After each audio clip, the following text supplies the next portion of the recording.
আসসালামু আলাইকুম সবাইকে। তো আপনারা জানেন আমাদের খামার রয়েছে হাঁস এবং কোয়েল পাখির। তো তাদেরকে ভ্যাকসিন করতে হয়। ভ্যাকসিন নিয়ে আসাটা অনেক বড় একটা ঝামেলার কাজ। ভ্যাকসিন পরিবহন করে আনাটাও একটা শেখার বিষয়। তো আমি যেভাবে ভ্যাকসিন আনি সেটা আপনাদের সাথে শেয়ার করব। আপনি কিভাবে ভ্যাকসিন আনবেন। তো আমার একটা ফ্লাক্স আছে। আমি ফ্লাক্সে অর্ধেক পানি নিয়ে বরফ করে ফ্রিজে রেখে দিই। বরফ হওয়ার পরে এই ফ্লাক্সটা নিয়ে যাই, সহজে গলে না। তো যাদের ফ্লাক্স আছে তারা তো ফ্লাক্স দিয়ে আনবেন, আর যাদের ফ্লাক্স নেই তারা এই ধরনের পানির বোতল ব্যবহার করতে পারেন। এই ধরনের পানির বোতল আপনি খুব সহজেই পেয়ে যাবেন। এটা কোথা থেকে কালেক্ট করতে হবে আমি সেটা না বলি, সেটা আপনি নিজেই জানেন। তো আপনি এই ধরনের পানির বোতল অর্ধেক ফিল আপ করবেন। আমি দেখাই, এই যে এই ধরনের পানির বোতলগুলো অর্ধেক অর্ধেক পূরণ করবেন। এই যে দেখেন আমি অর্ধেক পানি নিয়েছি, এরপর আমি এতটুকুতে ফ্রিজে রেখে দিব। আমার ফ্লাক্সও সেম, আমি অর্ধেক পানি নিয়েছি, এতটুকুতে ফ্রিজে রেখে দিব।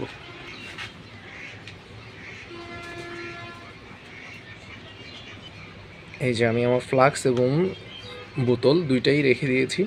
অর্ধেক পানি নেওয়ার কারণ হচ্ছে যে এটা যখন বরফ হয় তখন এটা একটু উপর দিকে উঠবে, মানে আয়তনে বাড়বে। তো বাকি খালি জায়গাটা রাখা হয়েছে যাতে আমি ভ্যাকসিনগুলো ওখানে রাখতে পারি।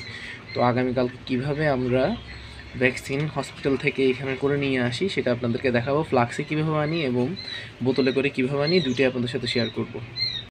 আমাদের বোতল এবং ফ্লাক্স রেডি এখন ভ্যাকসিন পরিবহন করার জন্য। এগুলো বরফ হয়ে গেছে, আজকে আমরা ভ্যাকসিন আনতে যাব।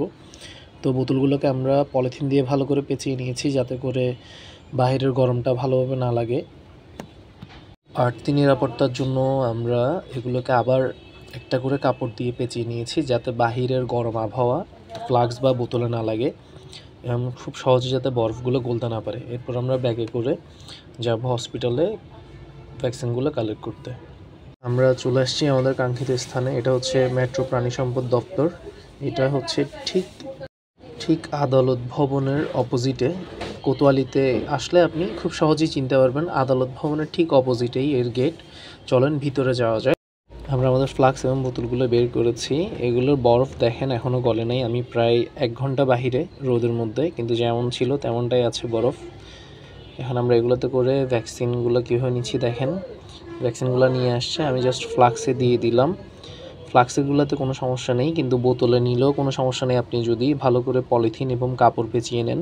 আমি 2টা ভ্যাকসিন বোতলে নিয়ে নিচ্ছি শুধু আপনাদেরকে দেখানোর জন্য। আমার ফ্লাক্স আছে, এরপর আমি বোতল নিচ্ছি যে কী রেজাল্টটা পাই সেটা আপনাদেরকে দেখানোর জন্য। বাচ্চা ব্রুডিংয়ের জন্য কম দামে লাইট কোথা থেকে কিনবেন সেটাও শেয়ার করবো আপনাদের সাথে ভিডিওতে। যে প্রাইসটা লেখা থাকে ভ্যাকসিনে বা সরকারি রেটে সেটা কিন্তু নেয় না, একটু বাড়তি নেয়। কত নিছে আমি সেটাও আপনাদেরকে বলে দিব।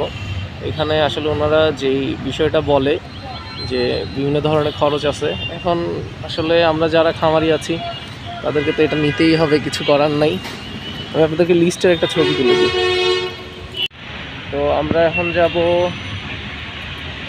আমাদের যেহেতু বাচ্চা উঠে প্রায় সময়, তো আমাদেরকে ব্রুডিং করতে হয়। ব্রুডিংয়ের যে লাইটগুলো সেগুলোর দাম হচ্ছে আপনার 1 পিস 30 টাকা করে, 35 টাকা করে নিয়ে নেয়। তো আমরা এখন পাইকারি বাল্ব কিনতে যাব। চলেন আমরা কোথা থেকে পাইকারি বাল্ব কিনে হাঁসের জন্য, মুরগির জন্য সেটা দেখাবো। মার্কেট যারা আসেন তারা জায়গাটা চেনার কথা। এটাকে বলে রাইফেলস ক্লাব।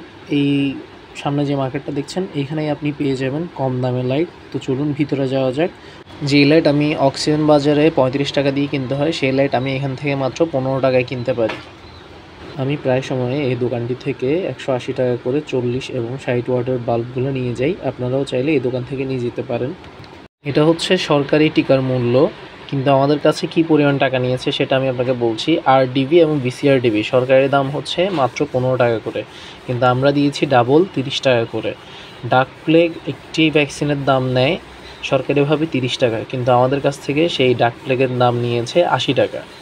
এবং ডাক কলেরা একটা ভ্যাকসিনের দাম 30 টাকা, সেই ডাক কলেরা ভ্যাকসিন আমাদের কাছ থেকে নিয়েছে 100 টাকা। এখন আমরা খামারিরা জিম্মি, যদি আমি এখন বাড়াবাড়ি করি তাহলে আগামীতে গেলে আমি তাদের কাছে ভ্যাকসিন পাবো না। প্রায় 4 ঘন্টা সময় কাটানোর পর আমি বাসায় এসে পৌঁছে গেছি। আমি বোতল এবং ফ্লাক্সগুলো খুলে দেখলাম। তো আমি বোতলের রেজাল্ট দেখে আসলেই অবাক, আজকে অনেক বেশি গরম ছিল। তো আপনারা নিজেরাই দেখুন, বরফ সামান্য পরিমাণে গলেছে। ভ্যাকসিনগুলো সম্পূর্ণ নিরাপদ এবং ঠিক আছে। তো আমি ভ্যাকসিনগুলো বের করে এখন সরাসরি ফ্রিজে রেখে দিব। আপনাদের কারো কাছে যদি ফ্লাক্স না থাকে তাহলে চিন্তিত হওয়ার কিছু নেই। আপনি সাধারণ একটা বোতল দিয়েও এভাবে আমার মতো করে ভ্যাকসিন ক্যারি করে আনতে পারবেন। যারা খামারি খুব সহজেই আপনি আপনার ভ্যাকসিন নিয়ে আসতে পারবেন এই ধরনের বোতলে করে। ধন্যবাদ ভিডিওটি দেখার জন্য। ভিডিওতে আমরা আপনাদেরকে দেখাবো কিভাবে আপনি ভ্যাকসিনগুলো প্রয়োগ করবেন আপনার হাঁস এবং মুরগিকে। ধন্যবাদ আমাদের ভিডিওটি দেখার জন্য। আসসালামু আলাইকুম।